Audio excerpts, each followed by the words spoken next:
I thought we were celebrating our anniversary. But halfway through the night, I realized something was very, very wrong.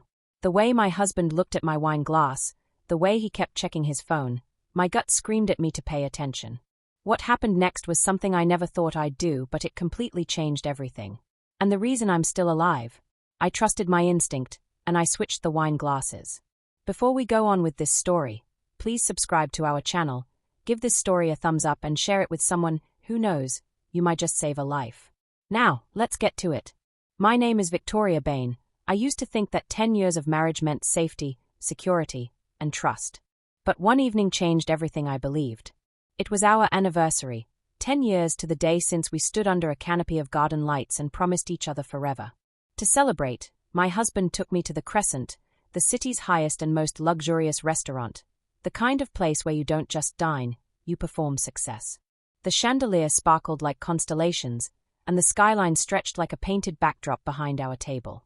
I wore a navy silk dress, simple but elegant, hugging just enough to show I still cared. He looked sharp as always, crisp black suit, dark tie, and a hint of that cedarwood cologne I once found comforting. He smiled as I sat down across from him, but it didn't reach his eyes. "Happy anniversary, Mads," he said, lifting a glass of Cabernet. "To us," I replied, clinking his glass with mine. But even then, something felt wrong. It was subtle, a shift in his energy. His voice was smooth, almost rehearsed, but strained underneath, like a violin string pulled too tight. He glanced at his phone more than at me. His fingers drummed the table while I tried to ask about his day. Maybe he was just tired. Maybe I was overthinking it. But deep down, I knew the truth. Something had been off for months.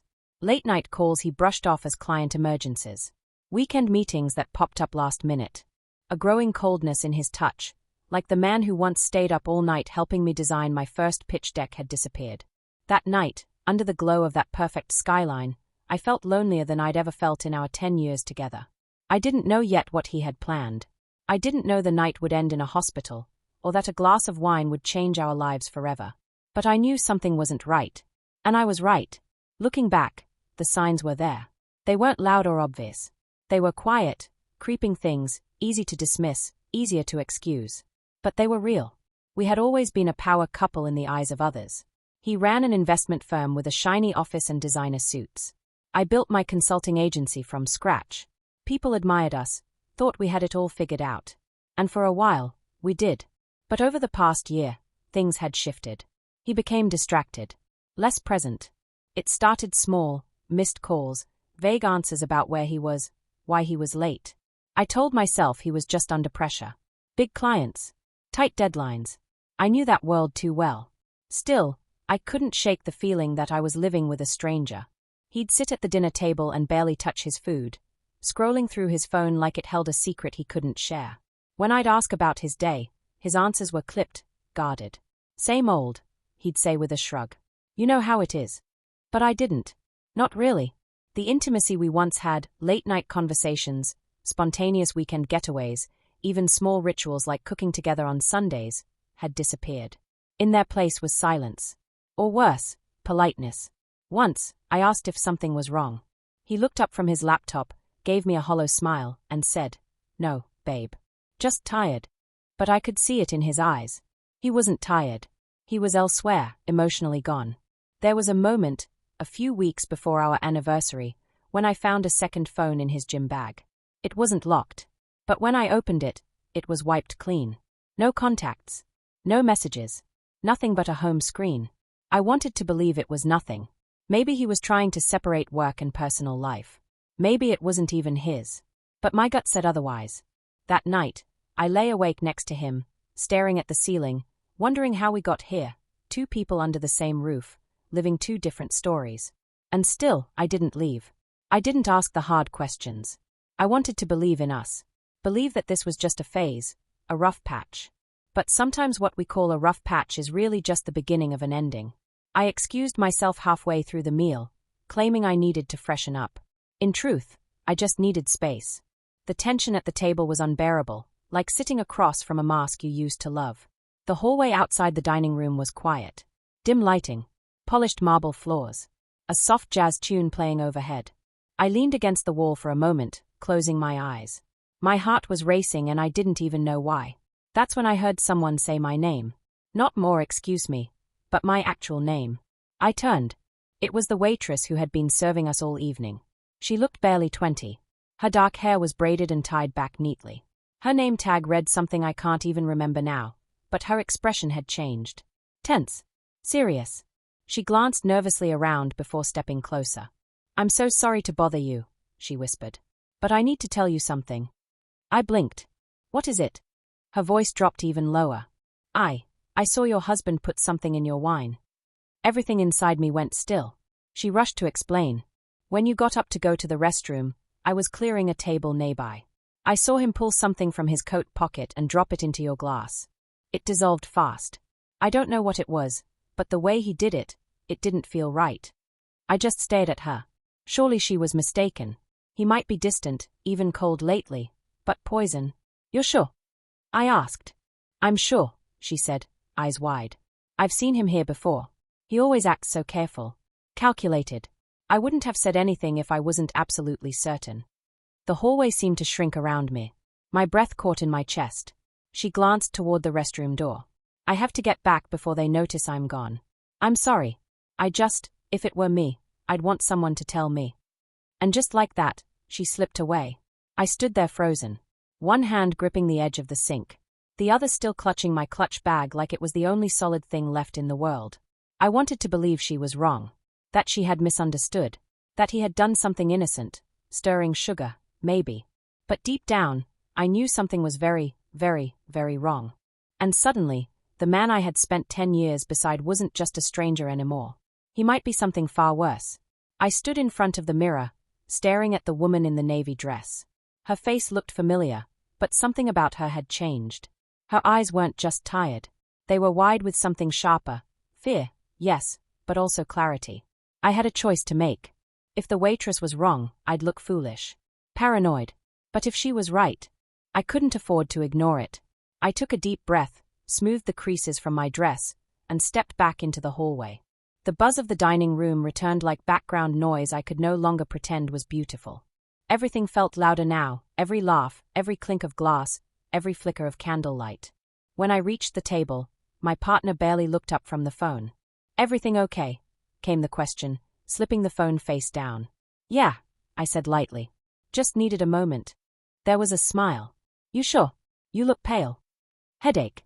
Nothing serious." I sat down slowly, my eyes drifting to the 2 glasses of Cabernet still resting on the table. Mine was on the right where I had left it. The other, untouched, was on the left.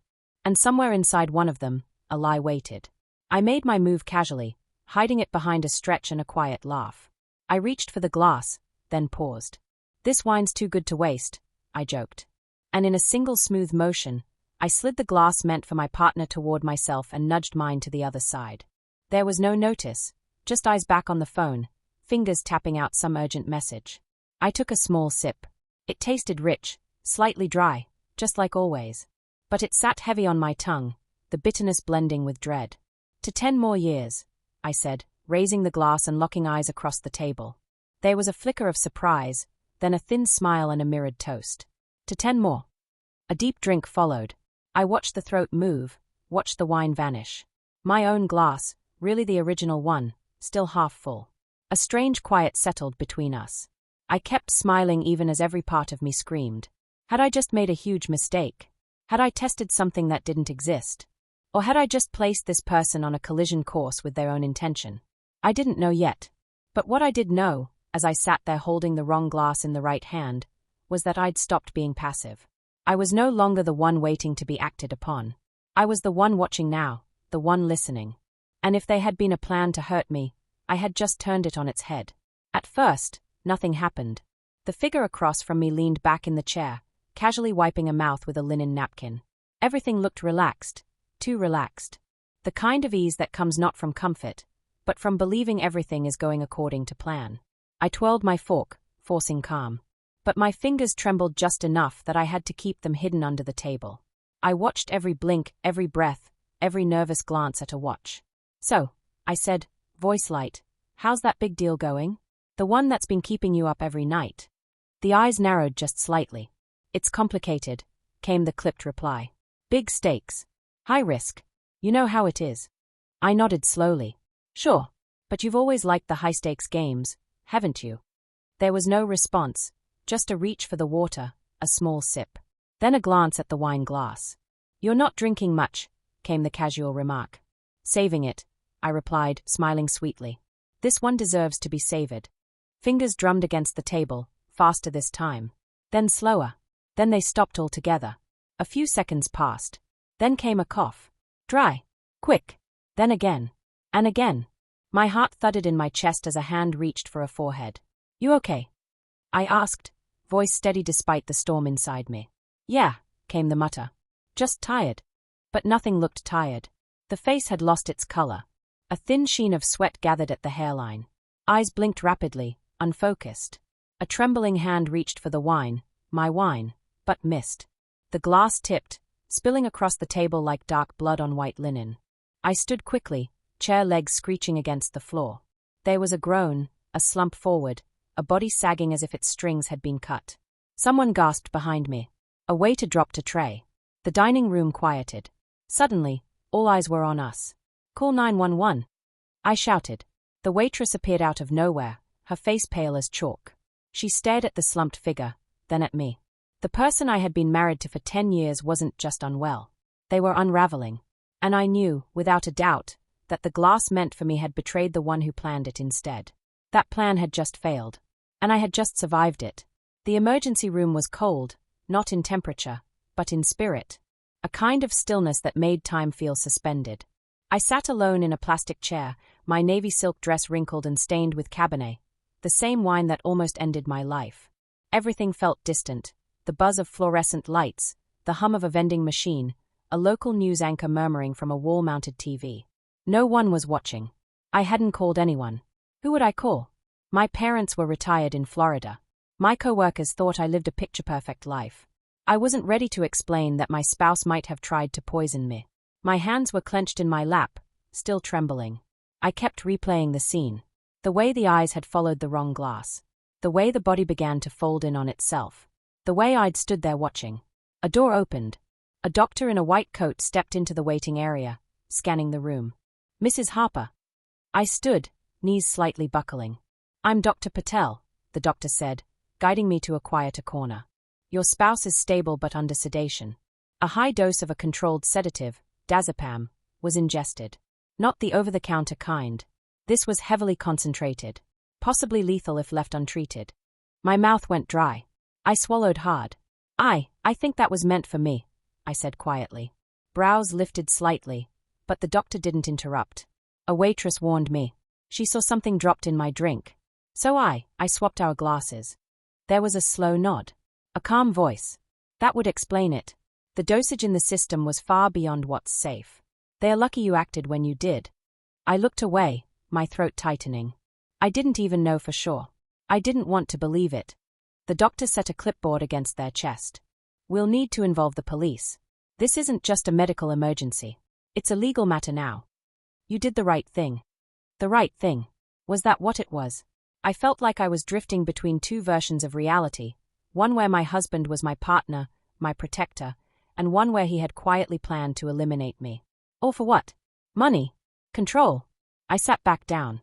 This time, not to wait, but to gather myself. The man I thought I knew was behind a hospital curtain, sedated, alive, but the truth between us was exposed, and nothing could cover it back up.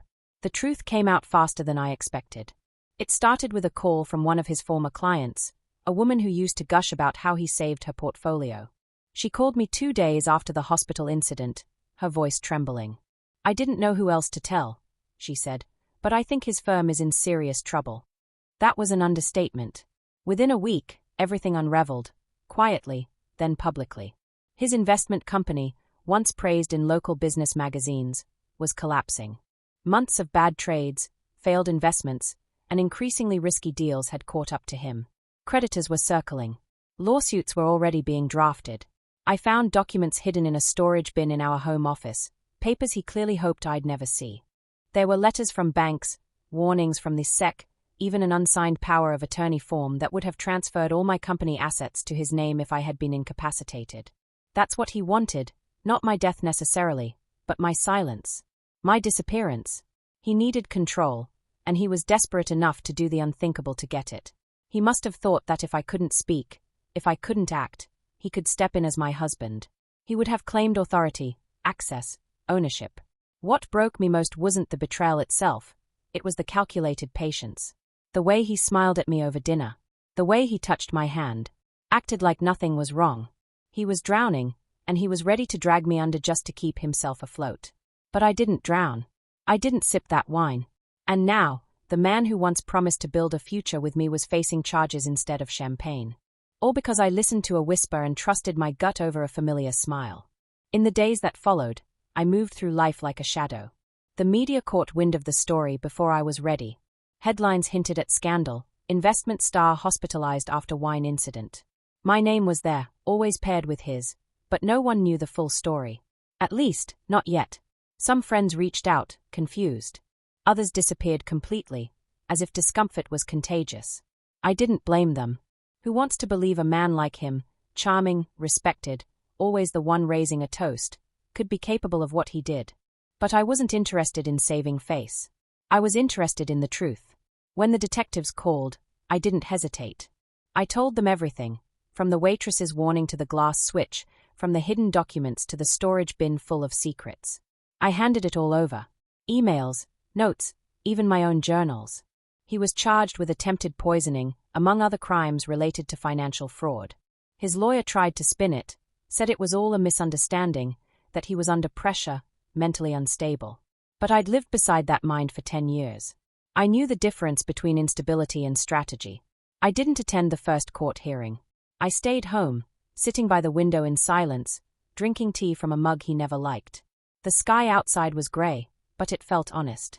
I didn't cry, not then. Instead, I opened my laptop, pulled up a blank document, and started writing. Not about revenge, not about anger, but about survival. About how sometimes the most dangerous place for a woman isn't a dark alley, but the familiar space across the table from the man who says he loves her. And about how listening to your instincts, no matter how soft the whisper, isn't just brave. It's what saves you. I don't know exactly when it happened, when I stopped seeing myself as a victim and started recognizing my strength. Maybe it was the moment I swapped those glasses. Maybe it was the second I chose to believe the frightened voice of a stranger over the calm smile of my husband. Or maybe it was afterward, when I stood in front of a mirror and saw a woman I finally respected. The months that followed weren't easy. Healing rarely is. I went to therapy. I distanced myself from people who still clung to the illusion of our marriage. I let myself grieve, not just the relationship, but the years I spent shrinking so someone else could shine. And then I began to speak. It started small, a women's leadership conference. Then a podcast. Then a panel at a nonprofit dedicated to helping women recognize coercion and financial manipulation in relationships. I didn't tell my story for attention. I told it because silence is what almost killed me. Today, I'm not defined by what happened that night at the Crescent. I'm defined by what I did after. I rebuilt. I returned to my company stronger than before. I hired the young waitress who warned me as my executive assistant. She's studying business now, and I'm proud to mentor her. People still ask if I ever loved him. And the truth is, yes, I did. Deeply. But love isn't a reason to sacrifice your safety. It's not an excuse for betrayal. And no one, no matter how familiar, has the right to make you doubt your reality. If you're still watching this, and if my story resonates with you even a little, then hear this.